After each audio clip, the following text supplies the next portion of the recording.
Wealth funds yang dibentuk pemerintah itu eh, berbeda dengan sovereign wealth funds umum di dunia, ya.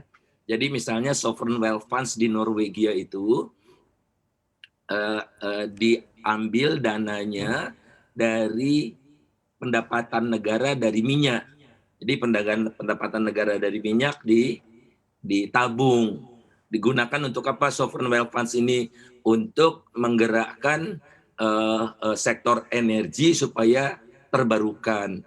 Kemudian Singapura dikonsolidasi BUMN-nya, keuntungan pengelolaan di supernya itu, di superstrukturnya, strategi investasi segala macam diatur oleh yang namanya Temasek. Mereka punya banyak uang. Nah, sovereign wealth funds itu karena punya banyak uang dikelola tersendiri, kemudian mereka investasi kemana-mana. Nah, kalau Indonesia sovereign wealth funds-nya ngajak asing gitu, bukan itu. Kemudian yang berbahaya adalah lembaga nanti yang sovereign wealth funds ini diaudit oleh auditor independen, bukan oleh BPK, padahal uangnya uang negara gitu, tapi diaudit oleh auditor independen. Jadi saya nggak ngerti mau dibawa kemana. Kekuasaan Menteri BUMN dan Menteri Keuangan itu menjadi sedemikian sangat luar biasa.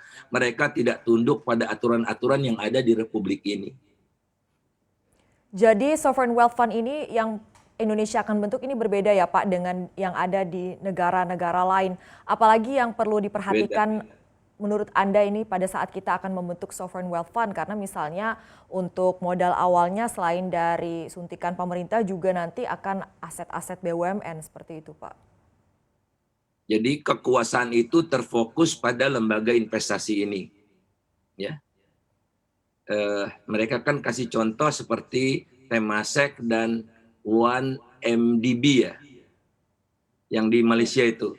Nah, karena Betul. terkonsentrasi, kekuatannya luar biasa, kalau dikorupsi seperti yang dilakukan oleh Najib itu, hancur itu sovereign wealth funds-nya.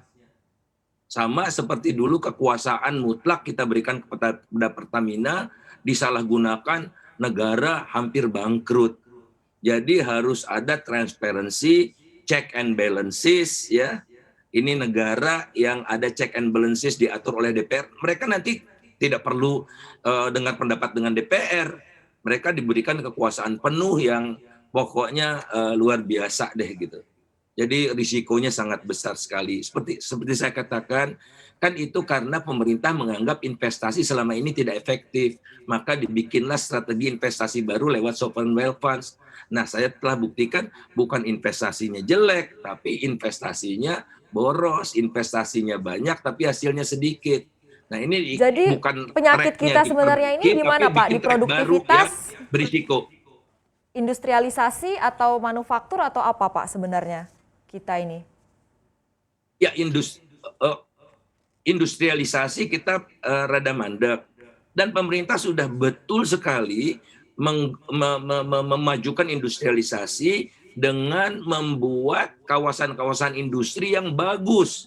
Seperti yang ada di Brebes, yang ada di Jawa Tengah lagi, satu lagi itu ya yang Singapura itu investor utamanya, Bijili atau Perdana Menteri Singapura itu meresmikannya bersama-sama dengan Presiden Jokowi. Jadi dibentuk kawasan industri yang tematik, ya. Kemudian dibikin kawasan industri khusus untuk UMKM untuk menghasilkan parts and components sehingga struktur industri kita menjadi kuat.